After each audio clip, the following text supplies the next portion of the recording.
សូមជម្រាបសួរកូនៗទាំងអស់គ្នាជាទីស្រឡាញ់ថ្ងៃនេះលោកគ្រូសូមបង្ហាញមេរៀនថ្មីមួយទៀតទាក់ទងនឹងមេរៀនភាសាខ្មែរថ្នាក់ទី7ដែលមានចំណងជើងថាមតិ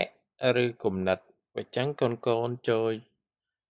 អានតាមលោកគ្រូទាំងអស់គ្នាណា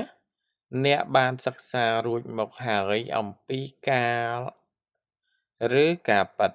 ដូចនេះអ្នកអាចកំណត់បានថាអ្វីដែលអ្នកបានអានបានស្ដាប់និងមើលឃើញនោះជាការពិតឬគ្រាន់តែជាគំនិតរបស់អ្នកណាម្នាក់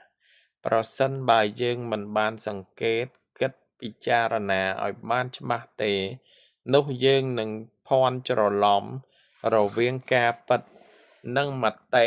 ឬគំនិតតើអ្វីជាមតិឬគំនិតចូលអានឧទាហរណ៍ខាងក្រោមឧទាហរណ៍ទី1មានតែការដើរកម្សាន្តទេទើបជួយបន្ធូរការតានតឹងក្នុងខ្លួនបានក្រុមហ៊ុនដឹកជញ្ជូននេះមានសេវាល្អជាងគេឧទាហរណ៍ទី2ការងារអាចដឹកនាំមនុស្សពីឋានៈតូចទាបទៅរកឧត្តមភាពបានការងារធ្វើឲ្យមនុស្សរស់សុខស្រួលក្នុងសង្គមនិងជាអាវុធដ៏ស័ក្តិសិទ្ធិក្នុងការរើបម្រាស់ប្រឈមមុខនឹងធម្មជាតិទៀតផងឧទាហរណ៍ទី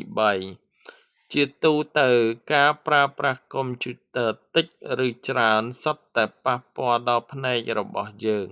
ព្រោះពន្លឺកុំព្យូទ័រអាចធ្វើឲ្យភ្នែកយើងមញោកឧទាហរណ៍ខាងលើសុទ្ធតែបង្ហាញគំនិត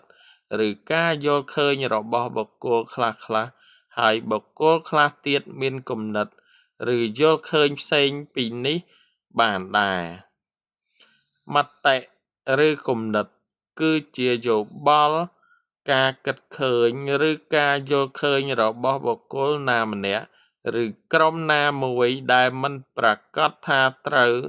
ឬខុសហើយត្រូវបានទទួលស្គាល់ដោយមនុស្សទូទៅឡើយមេរៀនយើងបញ្ចប់ហើយកូនៗណាយើងចូលដល់សំណួរនិងចម្លើយបើចឹងយើងចូលស្វែងយល់អំពី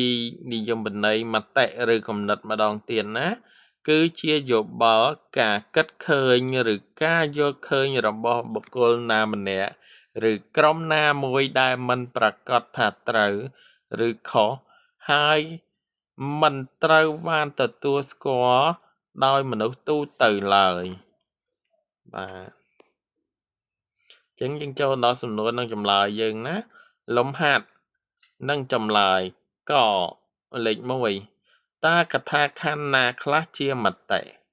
ក្រុមហ៊ុនទេសចរយើងមានរថយន្តទំនើបបំពាក់ដោយម៉ាស៊ីនត្រជាក់និងធានាផាសុកភាពសម្រាប់អ្នកធ្វើដំណើរគ្រប់រូបតាមផ្លូវធ្វើដំណើរពីភ្នំពេញឆ្ពោះទៅកាន់ខេត្តក្រុងនានាទូទាំងព្រះរាជាណាចក្រកម្ពុជាក៏ដូចប្រទេសជិតខាងដែរសូមទេសចរជាតិអន្តរជាតិជឿទុកចិត្ត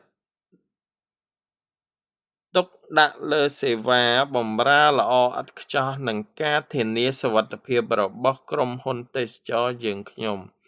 ប្រាសាទអង្គរវត្តស្ថិតនៅក្នុងខេត្តសៀមរាបប៉ែកខាងជើងទីប្រជុំជនខេត្តសៀមរាបមានចម្ងាយប្រមាណ6គីឡូម៉ែត្រជារៀងរាល់ថ្ងៃមានទេសចរជាច្រើនមកទស្សនាប្រាសាទអង្គរវត្ត